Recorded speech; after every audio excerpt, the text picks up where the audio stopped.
Aiudf যে আজি যে আহিছে আমাতকৈ আগতে আহি গ'ল হাফ হৈ খুঁটে যোনে বেজ হৈ যাৰো তেওঁলোকে আজি মানুহে বুজি পোৱা নাই কাৰ কাৰণে এই বিজেপি চৰকাৰখন হৈ আছে সকলোৱে বুজি পাইছে যে বিজেপিৰ কাৰণে বিজেপি হোৱা নাই এইসকল যিসকল আহি এতিয়া ঘৰিয়ালৰ চকুৰ পানী টুকিছে সেইসকল যদি ৰাজনৈতিকভাৱে নাথাকে বিজেপি ইয়াত আহিবই নোৱাৰে গতিকে যিসকলে বিজেপিক ৰক্ষণাবেক্ষণ দি আছে সেইসকলে আমাতকৈ আগতে এই কথাবিলাক গম পায় ভাঙিব বুলি গতিকে আগতীয়াকৈ আমাৰ ইয়াত আহিছে আৰু আমি ইয়াত আহিম বুলি বিধানসভাত জানাৰ লগে লগে তেওঁলোকে আজি ইয়ালৈ আহি পাইছে কেনেকৈ পাইছে চৰকাৰী যন্ত্ৰই তেওঁলোকক খবৰ দিছে যে যাওক কংগ্ৰেছ যোৱাৰ আগত আপোনালোকে যাওক গৈ পেলাই এনেধৰণৰ কথা কওক যাতে উগ্ৰ তিতা উগ্ৰ মিঠা দুইটাই বৰ বিষ ৰাইজে বুজি পাইছে দুইটাই আপোনাৰ নাকচ কৰিব উচ্ছেদ চলিল তাৰ বিৰুদ্ধে কিবা আইনী প্ৰক্ৰিয়াৰ জৰিয়তে এই সমাধানৰ ব্যৱস্থা কৰিব নেকি নিশ্চয়কৈ আমি এই কথাবিলাক আজি গছ গছনি কাটিছে মানুহ আপোনাৰ মুকলি আকাশত থাকিবলগীয়া হৈছে এইটো আইনীটো ব্যৱস্থা হৈছে আইনেতো আপোনাৰ কেইদিনমানৰ আগত যি এনকাউণ্টাৰ হৈছে সেই এনকাউণ্টাৰটোতো আপোনাৰ বিভিন্ন ধৰণে ভৎসনা দিছে কেইদিনমানৰ আগত বটদ্ৰৱাত সৰু সৰু ল'ৰা ছোৱালীবিলাক যে ঘূৰি ফুৰিছিল সেই কথাবিলাক যে বুলডেজাৰ লগাইছিল তাতোতো আজি আমাৰ হাইকোৰ্টৰ ন্যায়াধীশ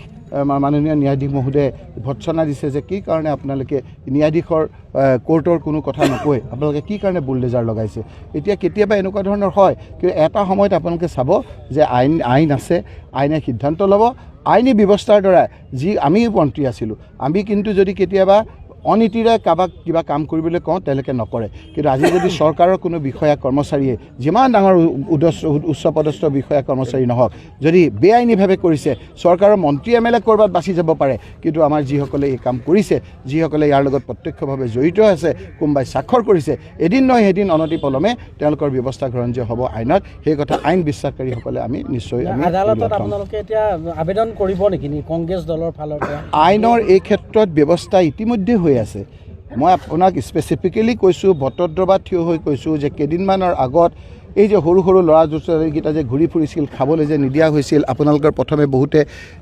আপোনাৰ টিভিত দিছিল তাৰপিছত বন্ধ হৈ গ'ল সেই ল'ৰা ছোৱালীকেইটা আৰু ঘৰকেইটা ভাঙাৰ বিৰুদ্ধে আজি হাইকোৰ্টে ষ্ট্ৰিকচাৰ দিছে যে কি কাৰণে আপোনালোকে এনেকৈ বুলডেজাৰ লগাইছে আজি কাৰোবাৰ ঘৰ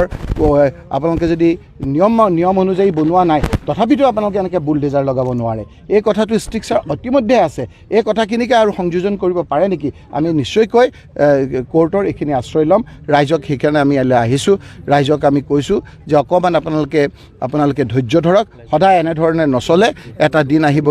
ইয়াৰ ব্যৱস্থা হ'ব আমি কংগ্ৰেছ দল আপোনালোকৰ ওচৰলৈ আহিছোঁ এই বিপদৰ সময়ত আহিছোঁ যিমান দূৰ পৰা যায় আমি আপোনালোকৰ এই বিপদৰ সময়ত আপোনালোকৰ সংগী হৈ থাকিম